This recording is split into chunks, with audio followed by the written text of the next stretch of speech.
Good evening, everyone. Greetings from SAN Academy. Welcome to today's webinar session. SAN Academy Group of School is proud to organize this webinar series to give more insight on holistic growth of the children in their early stages and how to bridge their approach in the transition from home to school. I would like to introduce today's guest speaker, Ms.Sathya Anand, a special educator, therapist, and a parent counselor. Ms. Satya is the founder of Abhyars, an early intervention center located at Velacheri for the past 9 years. It is the inclusion support team to Montfort School, Chennai. She is here with us today to talk about how to practice and to portray our children in a better way, in a positive way, of course. She is also gonna highlight on the acceptance of parents of their children, their ability and their inability. And also, most importantly, she's gonna teach us how to rephrase our vocabulary to nurture and to motivate our children. She has lived in Muscat for almost 15 years. She felt the need to change the mindset of Indian parenting and she moved back to India. She's here today with us to open her heart and teach us with her 23 years of experience with special children. And I welcome you, ma'am, Thank you and so much. over to Miss Satya Anand. Thank you, ma'am. Thank you so much. Good evening, everybody. As she has introduced, this is Satya Anand, and I would like to give you a small gist on how my special education started. I'm a very proud mom of an autistic boy who's 23 years old, a handsome boy, I would say. His name is Darshan. He's my first child. That's how the journey started of special education. And I was in Muscat for 15 years. I worked in a international school. One day, just a thought came up that, okay, I have done so much for these international schools, for all the kids. I have achieved a lot. Now, what next? My full heart was in India. I thought, okay, I need to do something in India. I packed my bags in 2013 and I came to India and I started Abhyas Center in Chennai. As I went on, my friend introduced me to Montfort School, and from there, the inclusion journey started. And it was a beautiful journey. I have been with Montfort School for 8 years. And when I came to India, this is what I felt that parent counseling was so important because parents are clueless about what is happening with their child and what their child is going through. So there is where I come from, and the journey has been beautiful. My elder one now, Darshan, is doing his 12th NIUS. I have achieved a lot. Actually, I can draw a graph on him. It has been a real beautiful journey. I have one more child whose name is Adarsh, and he's going to uh, do his fourth year graphic and animation. He's studying in US, and he's here now with me. So now, when we have been given a topic, home to school. How home to school, that bridging is very important. Always I had this question in my mind all the time: why do we have schools? What is the aim of education and who is it for? The answer to all this lies in the very basic important aspect, the tomorrow's pillars, that is our children and the students. We need to remember that the entire framework of education is built around the students. They are the core of future, and that is the truth. The very idea of holistic education is not just about teaching basic subjects, but it is more about redefining the way children should be taught at school and home. It is about instilling curiosity, developing good communication skills, and most importantly, social skills and life skills, which is very, very important. Teachers are there to facilitate students to gain knowledge and skill. A school curriculum is complete when it goes beyond academics. So there is so much to do beyond academics. It's quite surprising. when I used to finish school and I used to wait down, the kids used to finish school and they used to come out, I used to always wonder, okay, what are the questions that parents are going to ask their kids once they finish their day? The first question will be, what did the teacher teach you? What is it that you learn? What is it that you learned in school? Why can't we ask them, how was your day? What was the best part you had in this day? What fun did you have? Did you enjoy your school today? And then take them home and proceed further. Why can't the parents change their way of thinking, of approach towards the kids? Is what I was like, you know, always contemplating that why. So there is where I thought every time it is not academics. Communication is essential for creating and maintaining high student achievement, that too in a proper way. And how to communicate. Communication and agreeing on values helps align parents, teachers, and students on what the associated goals are. How to bridge gaps, know the strength of the child, know the weakness, and try to improvise and work on it immediately or seek help, right? Once the child comes back home, what is it that the parents need to do? Give them their space, right? After that, they need to have their time. Okay, where is their timetable? Who is going to teach them the values of life? Who is going to ask them about their well being? How are you feeling today? Are you happy today or are you sad? Was your day happy? And then go on about the academics. Academics always falls in place, but where are the values? What are we trying to teach the child? End of the day. Here is where teach them it is okay, to express. I want to give my personal experience. 2 days back, I was talking to my son and I said, how was your upbringing, Adarsh, my younger one? He said, oh, mom, you only took care of Darshan. I said, really? I didn't take care of you. He said, mom. He hugged me and he said, mom, freedom of expression. That is what you gave me. And you told me the same thing. You should be able to do it at school. So, as parents, we need to allow them to have the freedom to express. Ask them a lot of questions about what is going in their mind, what is going in their thoughts. Teach them it is okay to make mistakes. Be truthful. Avoid not to make false promises. We are the ones who have to inculcate the habit of social skills, life skills, which is very, very important. When a parent thinks that, okay, I'm sending my child to the school, when the teacher is teaching academics, the same thing, the child has to come home and he needs to remember and he needs to follow through. Yes, it is very important. My question out here is, I used to always think, okay, so what is it that our children are carrying from home to school? What are the values that they are carrying?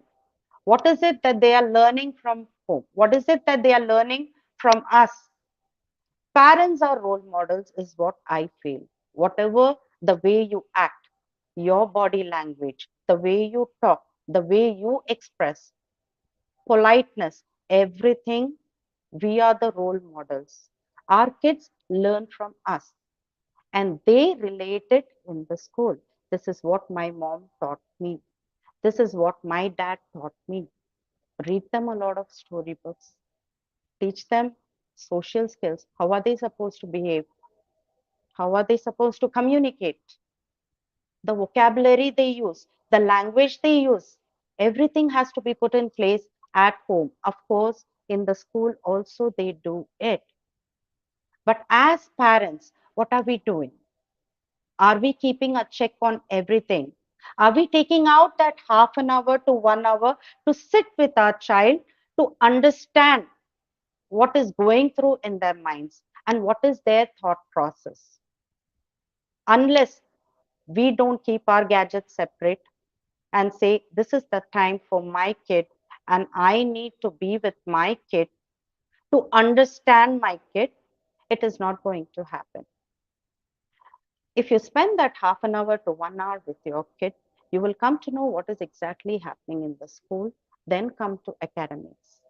If there is a gap there, if you think that there is something which is missing, you need to always come back to school and check out what is happening. You need to know who their friends are. How are they in the school? Are they okay? How are the academics going? Is she able to socially mix with the peer group? Is she able to express her thoughts? Is she able to voice what she feels? Communication is very, very important for our kids. Unless they don't learn to express, parents should teach a child to communicate and to express their thoughts very clearly. If you think your child is stuck somewhere, please come back to school and check. There is where the problem is. We should not leave it at that. We should correct it there and then. Come to school, talk to the teachers, talk to the coordinator. If that also does not solve, talk to the counselor. They may be able to give you better ideas. Whatever you're going through with the child, that has to come to school. The teachers have to know, the coordinators have to know what is happening with your child at home. That is how we have an holistic approach. That's how your child will be able to blossom, because the school also knows what is happening with your child at home. You also know what is happening at school with your child. So that expressive communication is very, very important. You need to bridge that gap, which is somewhere I feel not happening. Once you start communicating, it is easy on the child, it is easy on the school, and it is easy on you. You exactly know where your child stands and what is the next step that you need to take for your child.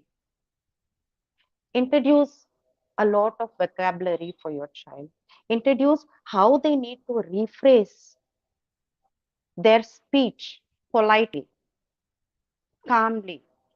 Listening is very important for our kids. Sitting tolerance very important for our kids. Waiting is very important for our kids. All these things, yes, the school does, but it should be carried at home too. You should also be able to do all what the school is doing. It has to be carried at home. So this needs to be taken like an homework. Do a lot of social skill worksheets with your kids when they are going to school. At home, you can do that. Visually show them a lot of pictures, visually show them a lot of drawings about school. Okay, this is where you sit, who is sitting next to you. You need to trigger their thoughts, you need to trigger what they are thinking, then only you will see an outcome. You will know what is running in their mind. Don't leave it at that. Okay, we will see tomorrow. Every day is challenging. Every day for our kids, we learn something from them. We cannot leave them in between and say that we will take care of it later. If we see something, there's something wrong, or something that my child is not happy about, immediately you should be able to solve the issue. Our listening should be very good. Our waiting should be very good. When we say that children need to listen, children need to wait, children need to have patience, where is our waiting? Where is our patience? Where is our listening?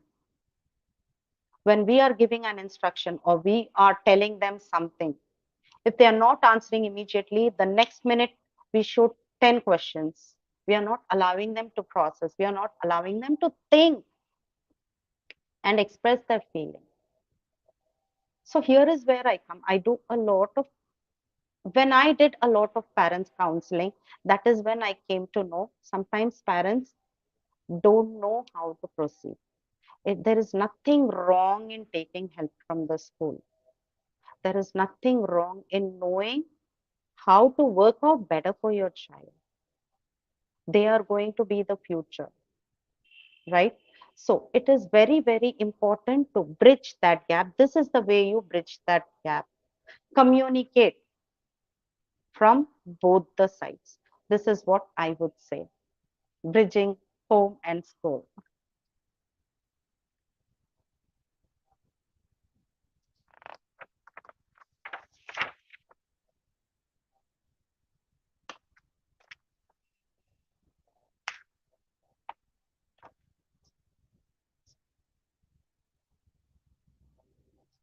Okay. There is a question here. They do, can I go?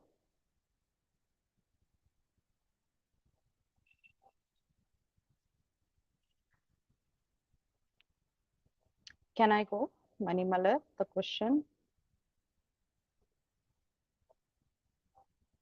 I can't hear. I can't hear. Ma'am, you can proceed, ma'am. The question? 5 p.m. kids coming from school. Yeah. Okay. Um, there is a question here, 5 p.m. kids coming from school, how can they learn extra curriculum? They have their homework also. Okay. You can always make a timetable for your child. As in the school, they have timetable. They understand this is what we need to follow. There is a timetable. Okay, after English, there is activity. After activity, there is science, right? Like that, you need to sit with the child and make them take the responsibility. Okay, you're coming at 5 o'clock, 5 to 5:30, you have your space. You watch TV, you do whatever you want. But after 5:30, let us sit together and make a timetable for ourselves. It's never you. It's always we will sit and make a timetable, right? Because as I said, they look up to parents as to what you're going to do at that time. You need to sit with them, keep your gadgets away. So you put a timetable, you put a schedule, you put norms that this is what you need to follow. How much ever tired a parent will be, end of the day, children are more important. So once you put a schedule, okay, 5:30 to 6, let us do this homework and then I'll give you 15. Let us have 15 minutes break. Do you want to take that 15 minutes break? Let your children decide what they want to do.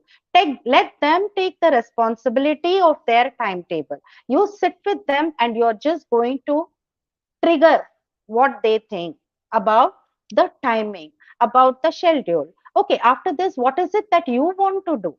Half an hour you study. Okay, do you want to take a break for 10 minutes or do you want to continue? Let them come up with that timetable, right? You are going to say, okay, with this timetable, you're going to follow, and I am also going to sit next to you. Mama is not going to watch TV. She's not going to have phone. She's just going to be around. So let them follow a timetable. You also have a timetable for yourself, and let the child put that timetable for you. Okay, Mama, you do this. Meanwhile, I am going to finish this homework and I'm going to study. So 5:30 to 7:30 is a very good time to do all their work. Between 5 and 6, or maybe you can take 5 and 6, you can allow them to do what they want to do. But after that, it is the schedule what they have agreed upon. It is their responsibility, right? After 7:30, I think they should have dinner. By 9, they should go to sleep.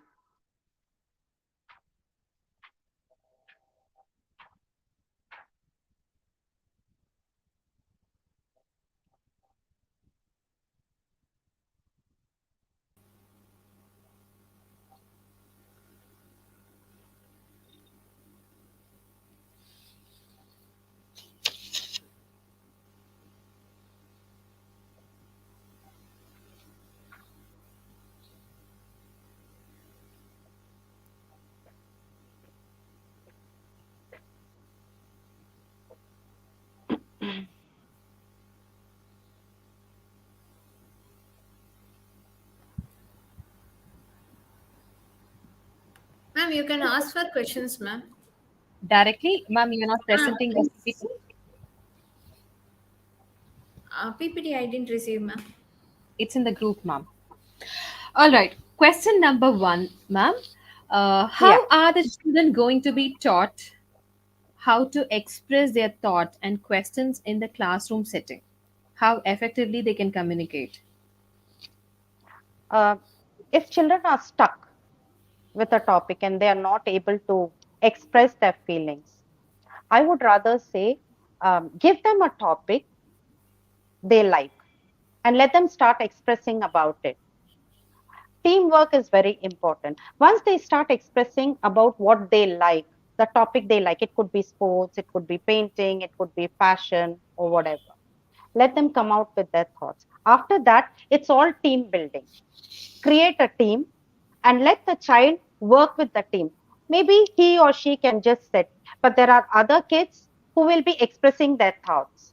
Again, it's a role model, right? She or he will see the other kids and start working towards it, and that's how they start expressing. So it is better to give them their topic where they are comfortable and then go move on to what we want. Okay, ma'am. So here is the second question. What language modification or vocabulary addition need a child to go through how to guide his expression in a very formal school environment? What sort of a language he has to use, and Yeah. how we can guide the Al- child to express in a formal school environment? right. Always language is supposed to be with grace and courtesy. That is what we teach in school.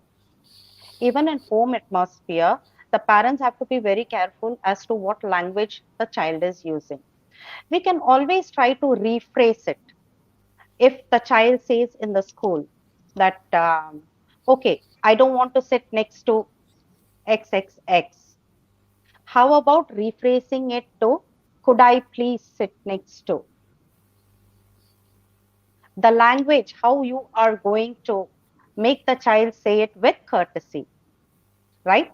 That courteousness is very, very important, and that grace is very important. How we cannot be rude. Language has to be worked out like that. As far as vocabulary is concerned, I feel parents should introduce one vocabulary every day at home and make the child say few sentences about the vocabulary, how they can frame sentences, small sentences. It could be like a game. Parent can say, okay, you give me one sentence and then I'm going to give you one sentence about the vocabulary. And in what situations they can use the vocabulary, right? So every day, one vocabulary, if you use in 30 days, you're learning 30 vocabulary. And this will build up. By the time they come to sixth, seventh, eighth grade, you know, their vocabulary is so good, their language is so good, they know how to use it appropriately. All right, ma'am. Moving on to the next question. So the third question is like this. Um, how will classroom rules be implemented and made understood to the students who are new to the rules based on, especially during an offline educational setting? How to implement and how the child can be Here made to follow again, the rules. uh, Yes. Yeah. yes, here again, we need to put the norms, the school rules, the basic rules of the school or the classroom, right? So, what we can do is we can have a chart of what the ground rules are in the classroom and paste it on the wall.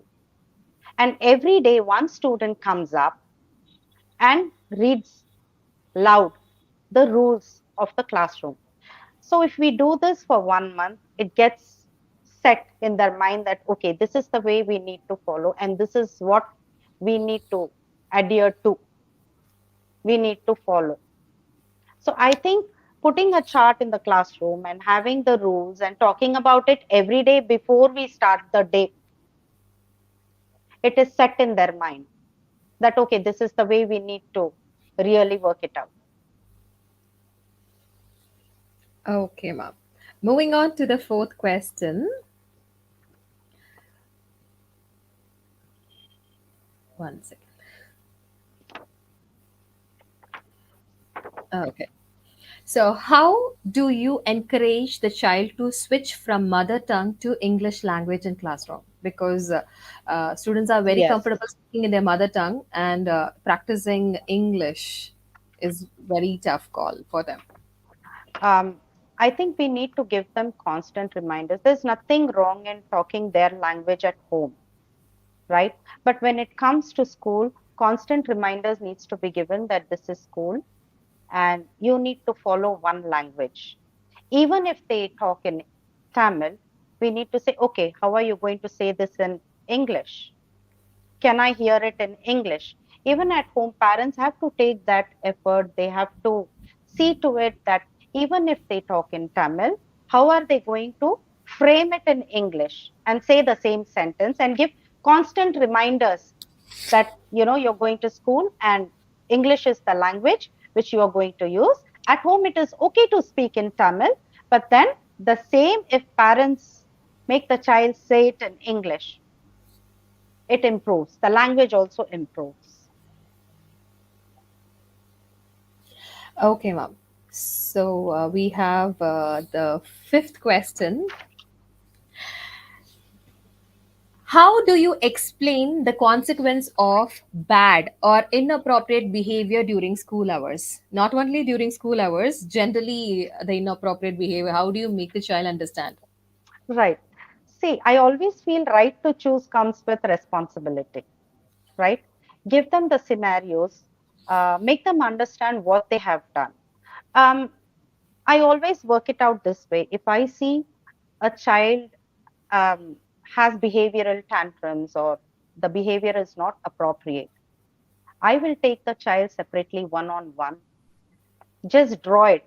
Okay, this is the behavior you have, you know, uh, gone through.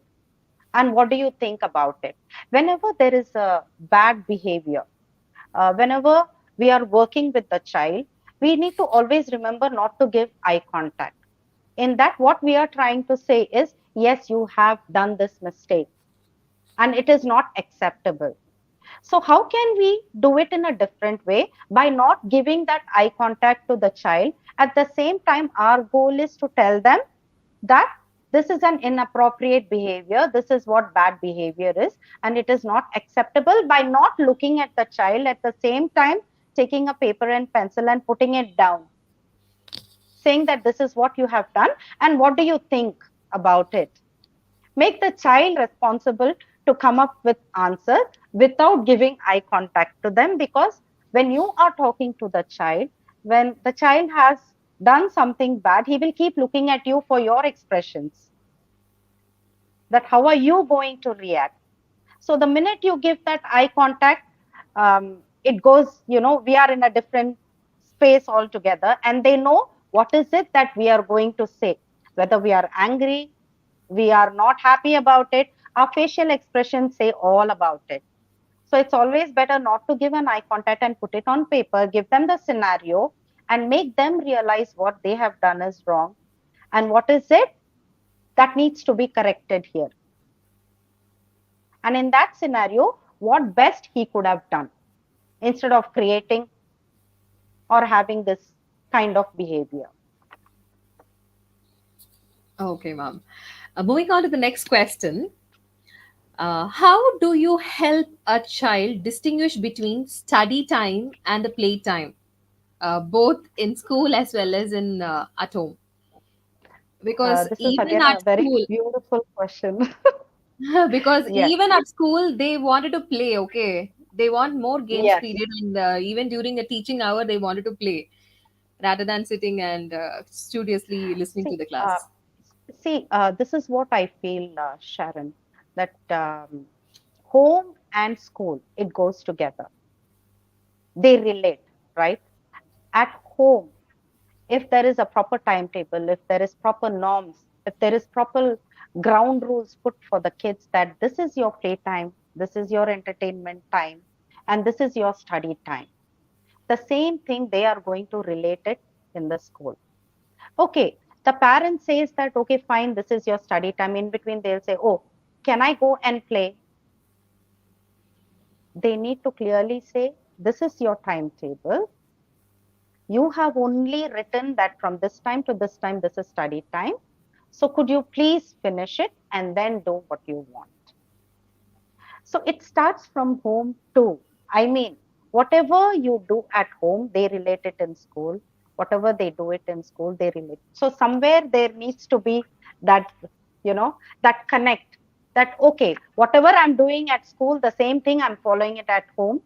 Whatever I'm following at home, the same thing is followed in the school.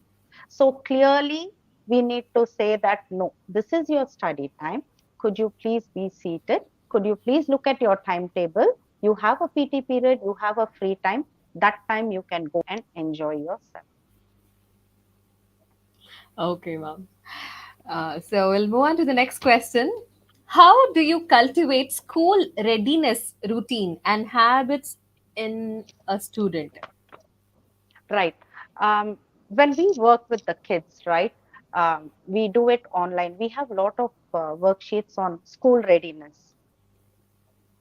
We make the parents go through with the child. It's very important that the mother or parents sit with the child and explain them about the school.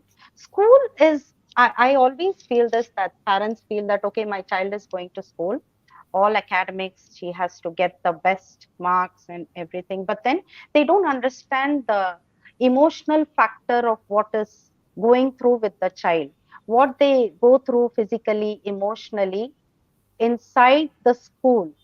There are so many challenges that they face, right? We need to address all that. School readiness is all about that. A child will hit you, you will fall. It's all okay.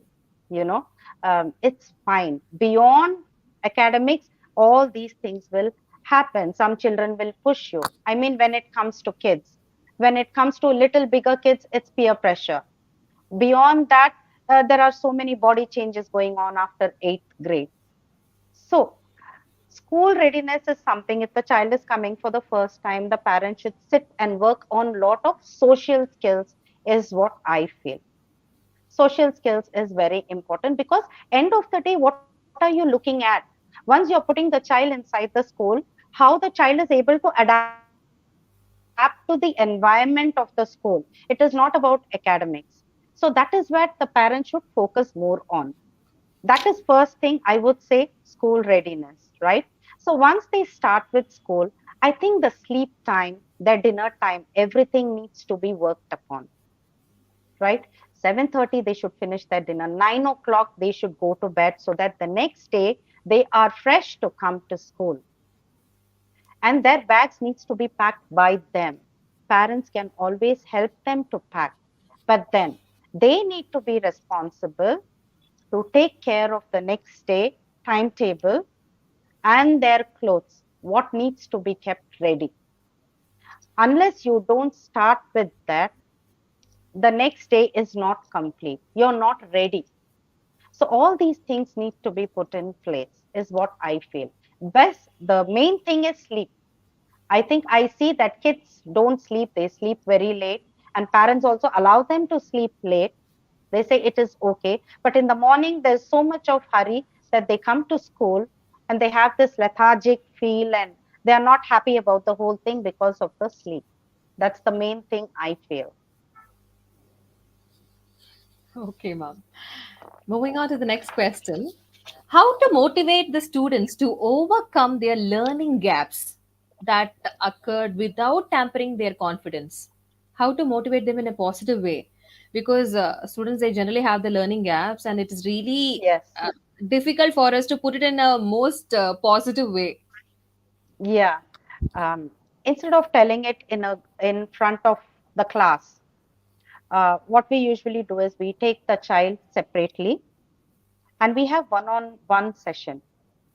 Repetition is important, whatever they do. The same thing has to be continued at home. Positive reinforcement. Usually, what we do is, okay, if there are small kids, okay, repetition is important. The positive reinforcement is important, that yes, you can do it. Come on, let's do it together, kind of a thing. But when it comes from third, fourth grade, you need to give a lot of your experiences, what you went through school. Hey, you know what? Even I lacked in this, but somehow I caught up. They try to relate that and they like that. Oh, even ma'am went through this. I mean, they need to have that feel. So you can also do it. If I can do it, you can definitely do it, right? So positive reinforcement is very important, and to give them that boost, build up their confidence and talk positive about them, that yes, we can do it together.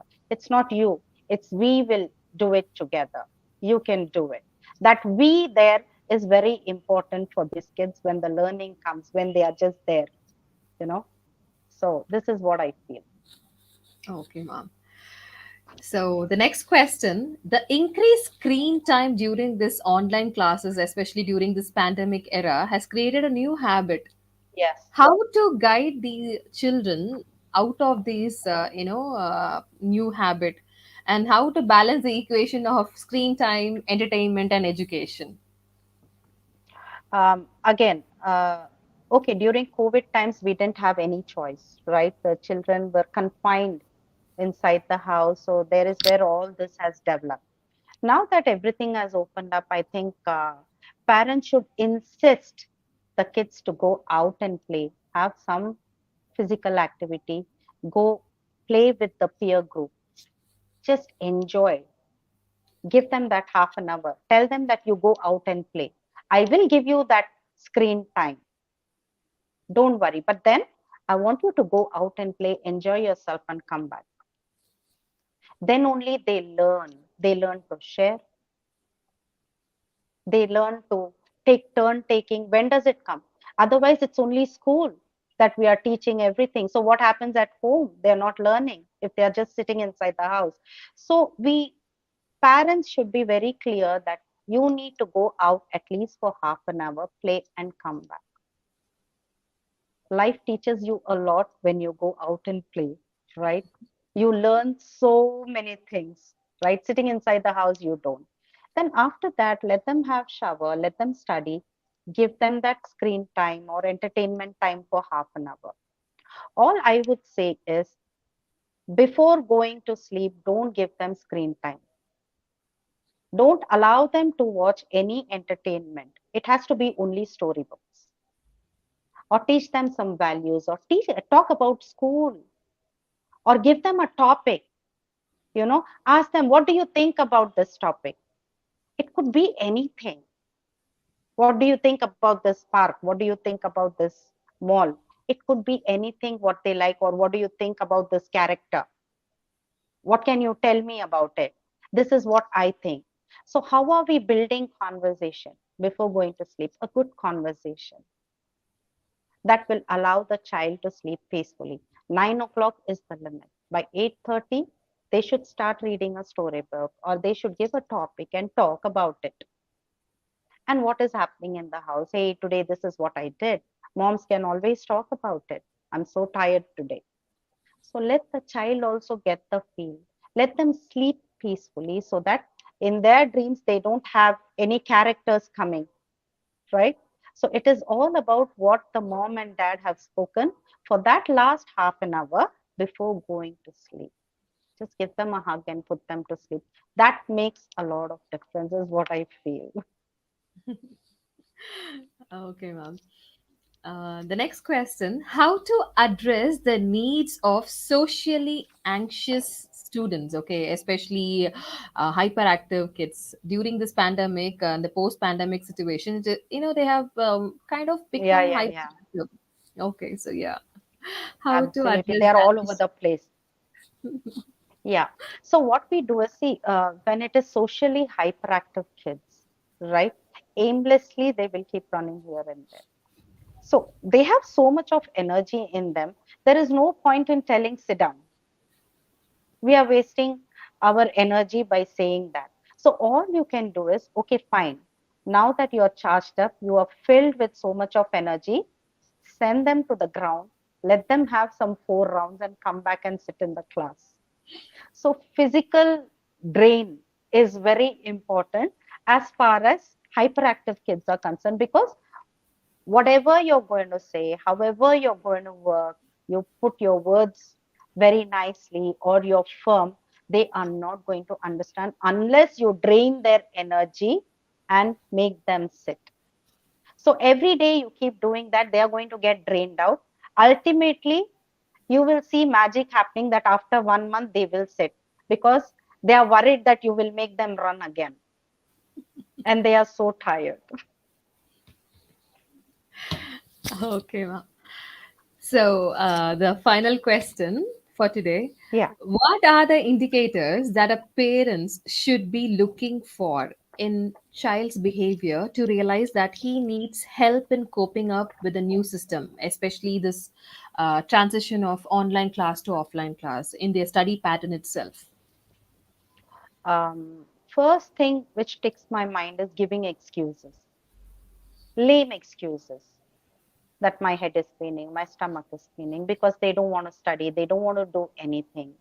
The lethargic position all the time because COVID times, if you see, children all were in that position wherein they just want to lie down. Even in the classroom, if you see, they are in the same position, right? They can't sit up straight. That is the problem. So all these things the parent have to see. Okay, now that everything is open, why this lethargic position? The child needs to sit up straight. Disinterest in task. Any task you give. Okay, academic. Okay, my child is not interested. Okay, if I give some activity or task, why my child is not able to do it? Again, why is it repeating that she is not interested? She doesn't want to do it, or she is not in a mood, right? Expressions, the body language. What is the body language? What is the expression? Now that she has started going to school, why is it different? Or body language is very important, right? Body language and expressions show everything, whether they are angry all the time, they are sad, they are, you know, frustrated about something. So it is very important for parents to understand what is happening. All these things, all these pointers are very, very important, that why my child is not the same, what is happening with my child. These are the pointers which I feel is very important. And the mood swings, they have different mood swings, right? Every minute the mood changes. So why is it happening? So they have to sit and talk to the child and understand where the root problem is, what is the cause. And they need to finish it there itself, come to school, talk to the teachers as to what she is doing at school and how school and home can come together and help the child to come out of that issue or problem they have.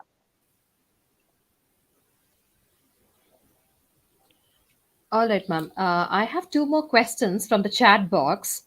Annie Okay. Victoria has asked this particular question. Give some tips to redefine homework pattern. um, what you can do is, you may have the homework, right? You know that, okay, fine, today this homework has been given. So once the child comes, you give that space for half an hour, allow the child to do what they want, and then the pattern comes. Let the child decide what they want to do, right? First, they want to do English, then they want to do math, and then they want to do science. Let them decide the pattern. You don't decide it. It is not right for us to impose it on the child. Go according to the child. What is it that they want to do? Or do you want to give gaps? They have to set the pattern. They have to take the responsibility of their homework. So, what do you think? Shall we go ahead with math first? You tell me. You make a plan. Let us sit and work it out. What is it that you want to do? Give them that importance. Let them feel that, oh, mom is asking me as to what I want. That is very important for a child to feel that I am being asked for what I want to do. I am not being imposed upon. This is what you need to do when it comes to pattern of homework. It is okay if the child does not want to do at that moment. Ask, okay, what is it that you want to do right now? Let me know.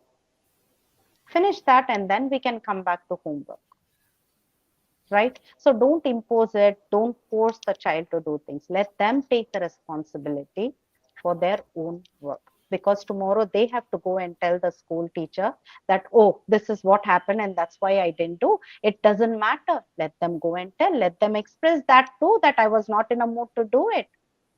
Today I was not in a mood to do it. So let the teacher say, okay, today it is fine, but you need to do it tomorrow. It is fine for them to, go and talk to the teacher. That's how the expression comes, right? The freedom of expression. So allow them, right? Take their choices also. It is very important, right? All right, ma'am. Chiku R has asked another question. Any inputs or how to train kids for delayed gratification?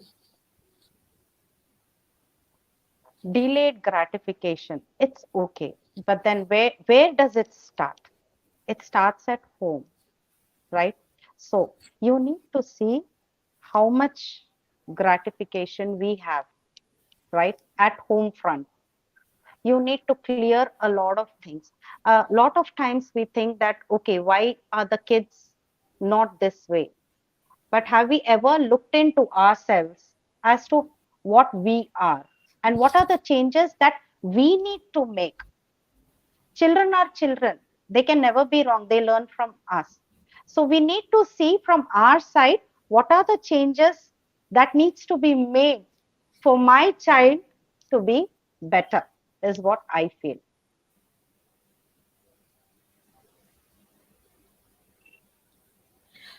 Okay, ma'am. Ma'am, in classroom, how Yeah. to teach the behavior of the child to accept a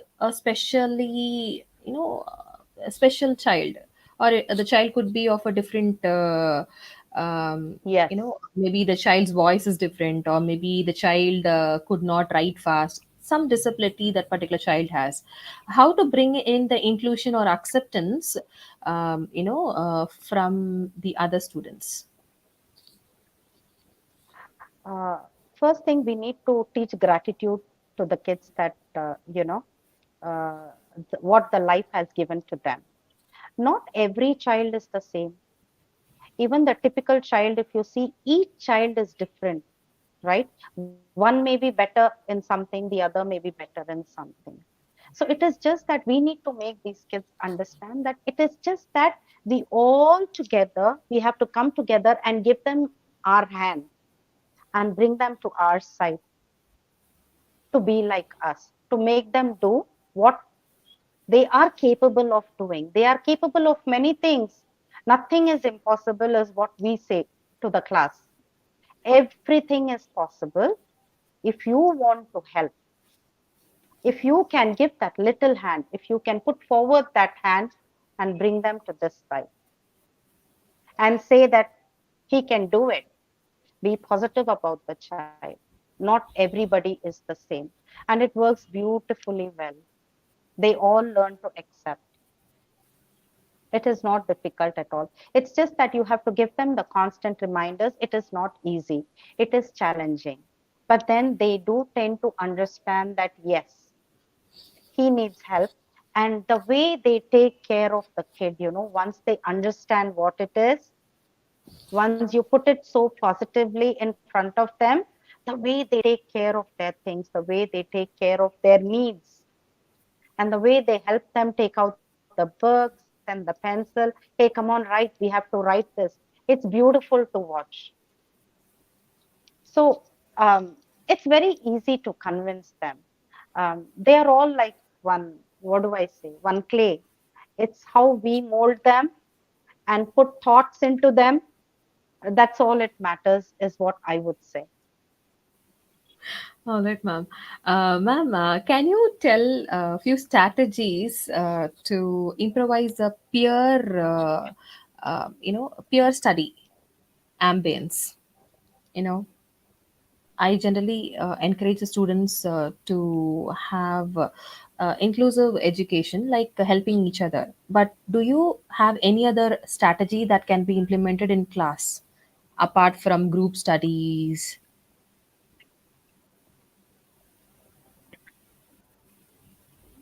I couldn't hear the question. It was breaking, Sharon. Okay. Ma'am, Can you repeat the question, tell please? us, can you tell us different strategies that we can adopt in class for peer review or peer study or No, you're breaking, learning? Sharon. Can you type it for me, please? Yeah, sure. You're breaking, Sharon. Maybe my net, I don't know. Can you type it for me? Is that okay? Sure, sure. Yeah, sure, sure. Yeah, yeah.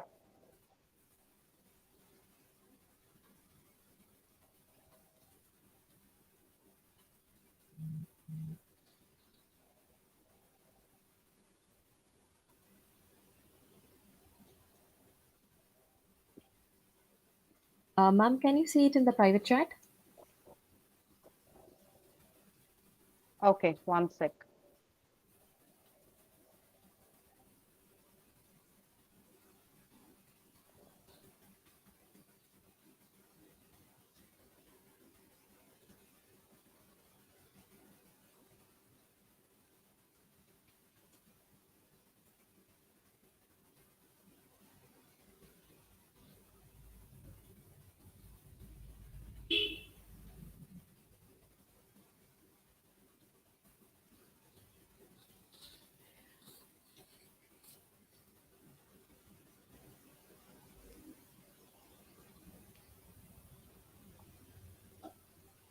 I'm back. Sorry. Yeah, no issues, ma'am. Yeah. So, um, you asked about the peer strategies. Yeah, What are the other strategies that we use for the kids yeah, to understand better the special yes, kids? You yes. mean? So what we do is we take them down. We allow them to play with the kids and understand how they play. What is their way of playing? Because there are a lot of kids who cannot express, right? Uh, how do you make them take turn taking? Take them down to the ground and do a lot of activities, gross motor, fine motor, to understand how a special child is, how to have a kid who does not know it all, and where is it that he needs help apart from academics. So we introduce a lot of fine motor skills, gross motor skills, lot of activity based, wherein the children understand these kids better. There are so many kids who are good with computers. They are the ones who teach our typical kids that this is the way to do it. So just be friendly to them and eat food together. There are so many ways to, make them mingle. So this is the way we do. It's all activity based, how you can work it out with the kids.